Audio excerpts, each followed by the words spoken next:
What is going on, everybody out there? How are you doing this fine day? I hope you are well. I hope you are blessed. And I would love to share some stories with you real quick before I have a lesson. And these stories, oftentimes, it involves my personal life. And I put a lot of this out there so that people are able to see that life isn't perfect in many, many fashions. And we will be tried, we will be tested, we will be sifted. And we must absolutely, without a shadow of a doubt, hang on to our faith and our love for our Creator and our Messiah with everything that we have to death, right? This life isn't worth anything without the backing of our Creator and His Son. And so yesterday's video, when we were doing it, it was literally the last thing in the world we wanted to do. Because a couple hours prior to that, we lost Jonah. Jonah, our baby cow who was sick, who was on the mend. He just started walking again, and he just walked to a tree, fell down. And the last three calves that died, the boys were all with them and holding them, and they all knew prior to their death they were dying. They yelled in, their hearts are getting slow. And the last two, they were right there, and their heart would beat no more, and the cow would drop its head and die. And that is as quick as life disappears. And the boys have seen a tremendous amount of death. And the problem with the Boss Clan and furry animals is that we get attached to anything that's petable, and we love anything that's petable. And we are definitely an animal family. And Jonah was one of the favorites. And here's the thing: is we have raised a herd before, and we raised them all from bottle feeding, and up to I think 10 of them, 11 of them we had. We got them all as babies, and we bottle fed them. We never had a lick of problem, never once. And then we ended up with Ruth dying, and half of that herd, the big herd, dying off in one way, shape, or weird form. And then our babies, they're being sifted from within us one at a time on a week by week basis. And as the singer Meatloaf used to say, there wasn't a dry eye in the house yesterday. And we are all in tears. As a parent, I am in tears because my babies lose their babies, and they lose their friends. And and as an adult, it doesn't hurt as bad as it does as kids, or maybe I'm just an emotional stone these days. But my boy said something in between that really, got me thinking. He's like, and everybody's in tears, right? Everybody's in tears, and and I'm out digging the grave with them. We're digging the grave for their friend, and I tell them, guys, this is what manhood is about. This is what sifting is about. This is what keeping the commandments of our Creator is about. It means that we are in the bullseye of everything that is evil, and it would be for all of us. And my son told me, he's like, Dad, I'm not crying because we lost another cow. I'm crying because I lost my friend.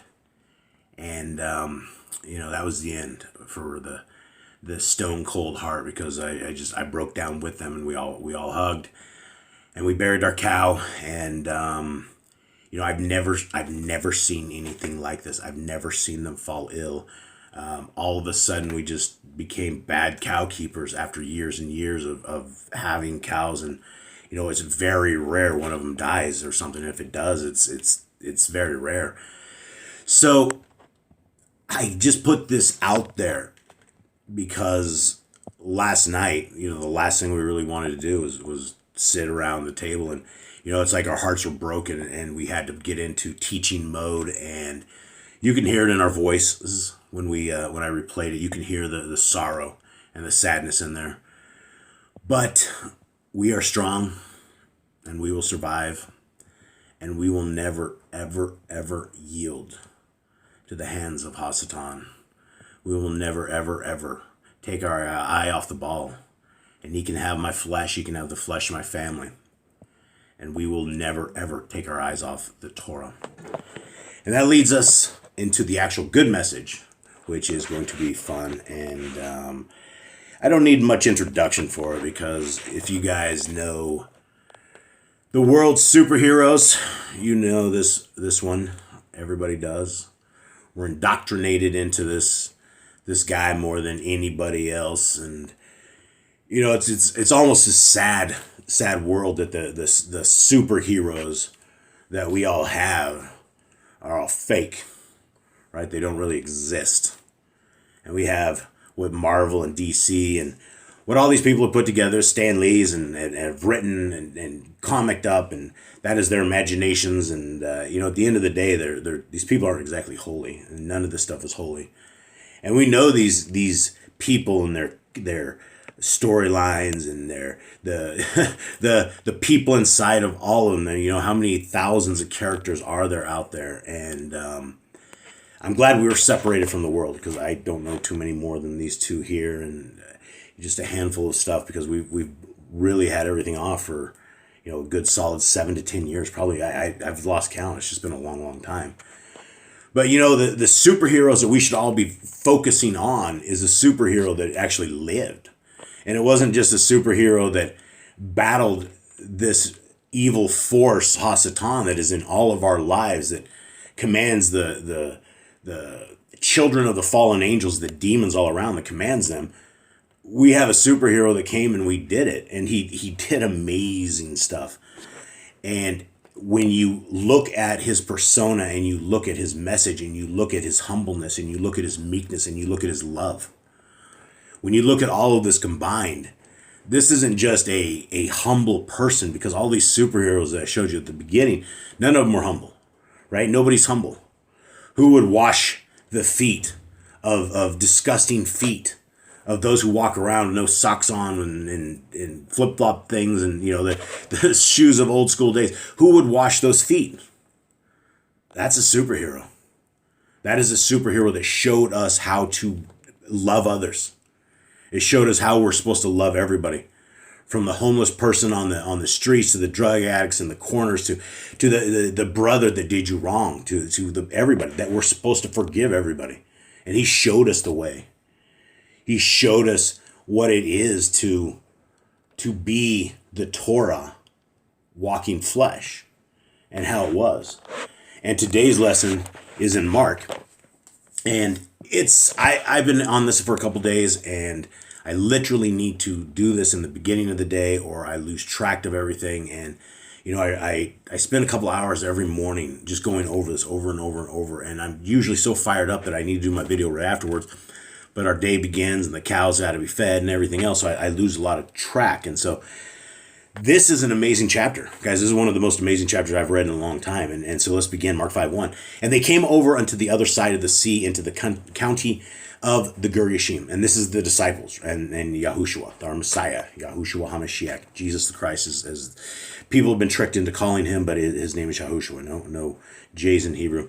And when he was come out of the ship, immediately there met him out of the tombs a man with an unclean ruach, who had his dwelling among the tombs, and no man could bind him, no, not with chains, because that he had been often bound with fetters and chains, and the chains had been plucked asunder by him, and the fetters broken in pieces. Neither could any man tame him. And I'm asking myself, what exactly is a fetter? What is this stuff these guys are talking about?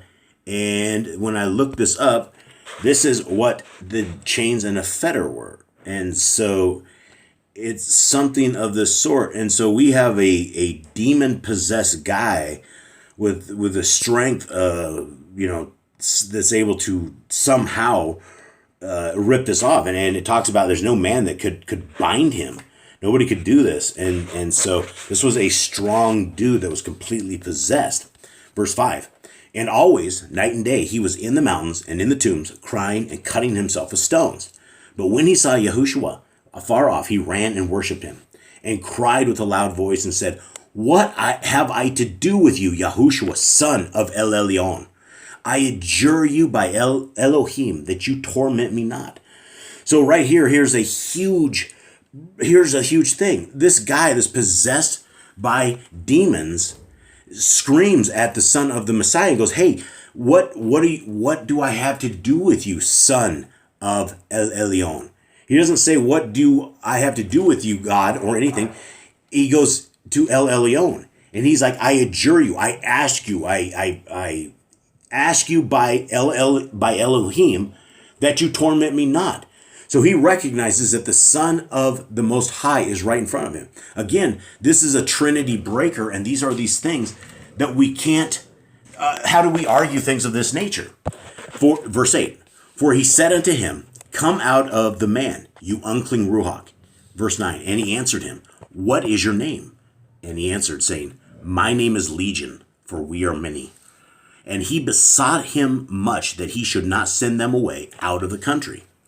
So this is very interesting, right? When we talk about legion and having a unclean ruach. Guys, the unclean ruach are what we know of them are they are demons that are haunting this land because they are the souls of the fallen angels. When the fallen had the Nephilim and the Eliod, when they died over the generations, many generations, when they finally died, their souls had no place to go except haunting us.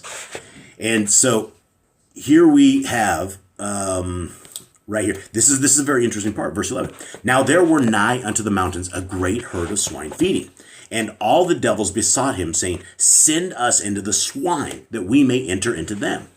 And forthwith Yahushua gave them leave, and the unclean ruach went out and entered into the swine, and the herd ran violently down a steep place into the sea. They were about 2,000 and were choked into the sea. So this is some very interesting pieces right here. We have, first of all, devils that are in this guy. That are there 2,000 of them? Is there one per pig? Or as Eli reminded me today when I was talking about this lesson, maybe there were more than one demon in each pig. I mean, what if there are 4,000 demons? How many demons is it possible that we are able to pick up and that people are able to pick up? So when we hear stories about this, we know that absolutely the human being can become possessed in no other terms for it. And so there's a lot of things that we can get from this. And you have all things, it goes into pigs, right? The food that the Christians eat that is an abomination to our Creator is swine. Why didn't they want to go into the herd of cows or herd of camels or something bigger and kill them? Why did they want to go into the swine and go kill the swine? Verse 14. And they that fed the swine fled and told it in the city and in the country, and they went out to see what it was that was done. And they came to Yahushua and see him that was possessed with the devil and had the legion sitting and clothed and in his right mind. And they were afraid. Absolutely. So they knew the story of this guy in chains that probably took like 5 of the villagers to put chains on this guy. Maybe more than 5 guys. But they had to be strong guys that were willing to be bit, tore at. Whatever's in a demon isn't going to have fair fighting rules. So in the event you're trying to contain and constrain a demon, he might try to rip your face apart, which is crazy. And so they saw this guy that had haunted them in the mountains for so long, and he's sitting in his right mind. And they're like, what in the heck is going on? It freaked them out. It completely freaked them out. Verse 16. And they that saw it told them how it befell to him that was possessed with the devil and was concerning the swine. And they began to pray him to depart out of their coasts. So these people are like, holy cow, this guy just had a whole bunch of demons from this guy go into the pigs and killed the entire swine. It ran off the side of the cliff. What more could this guy do? Another demons come and he sends them into the next swine. You could completely ruin, that ruined the farmer's day. It probably ruined that farmer's entire career when all of his pigs just took a flying leap off the side of a cliff. Very interesting.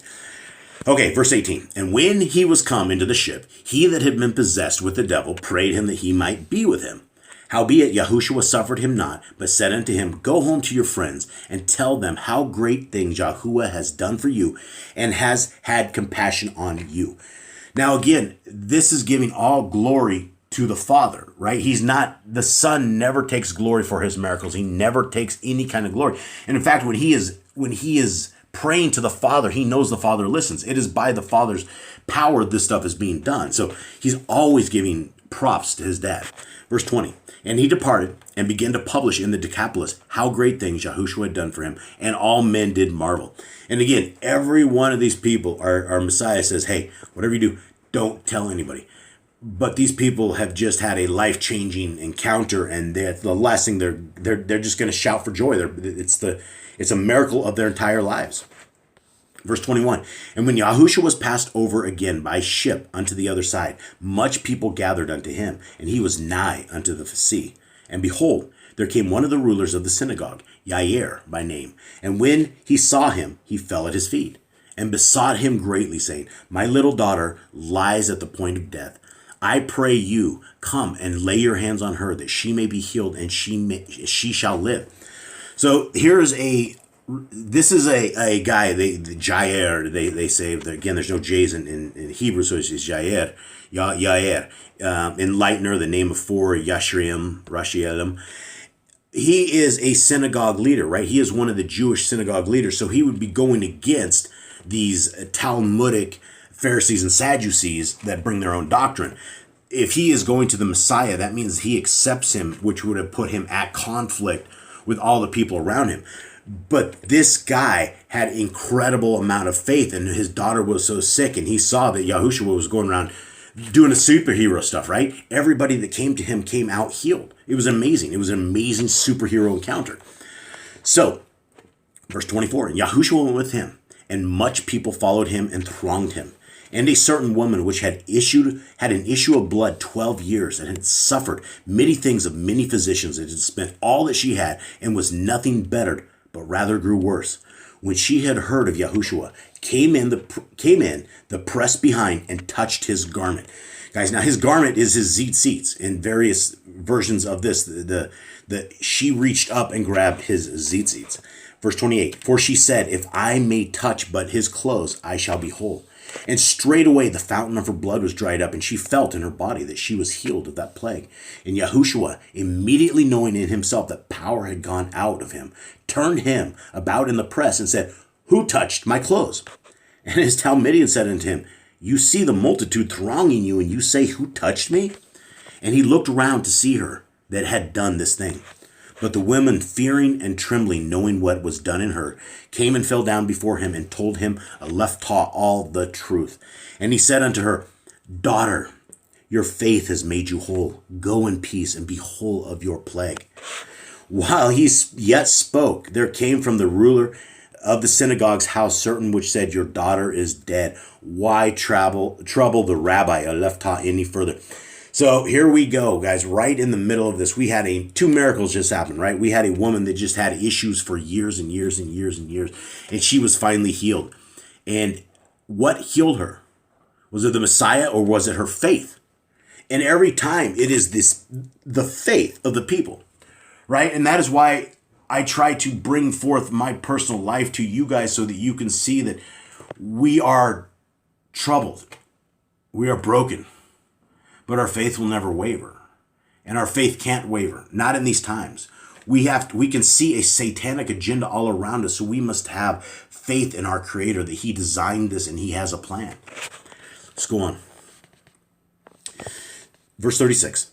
As soon as Yahushua heard the word that was spoken, he said unto the ruler of synagogue, be not afraid, only believe. And he suffered no man to follow him, save Kepha, Peter, and Yaakov, and Yochanan, and the brother of Yaakov.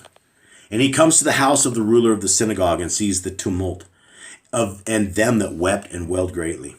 And when he was come in, he said unto them, why make ye this ado and weep? The damsel is not dead, but sleeps. And they laughed him to scorn. But when he had put them all out, he takes the father and the mother of the damsel, and them that were lying with him, and enters in where the damsel was lying. And guys, as youngsters, a lot of you guys haven't had encounters with dead things. And as people, a lot of people, we don't really encounter dead bodies that often. But when somebody is dead, you know the life is out of them. And the lights go off. And that's when you realize how precious life is. And these people were all around this house, and they saw this dead girl. This dead girl was still laying there. She had just died. She was in death. In death. And he took the damsel by the hand and said unto her, Talitha, Kumi, damsel, I say unto you, arise. And straightway the damsel arose and walked, for she was the age of 12 years. And they were astonished with a great astonishment. And he charged them straitly that no man should know it, and commanded that something should be given her to eat. Feed this girl. She was sick. She was hungry. Now she's well. Feed her. Keep her back on her feet. Guys, it takes faith, and it's going to take faith.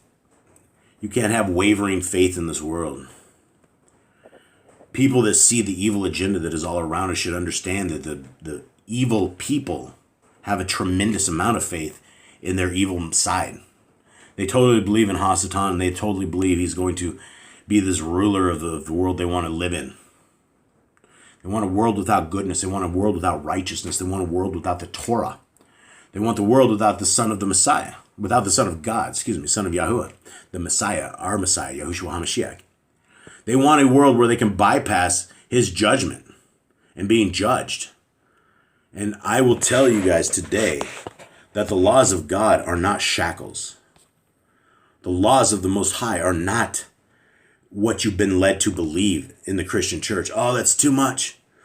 Jason, you can't keep the Torah. Nobody can keep the law. You're just trying for works-based salvation.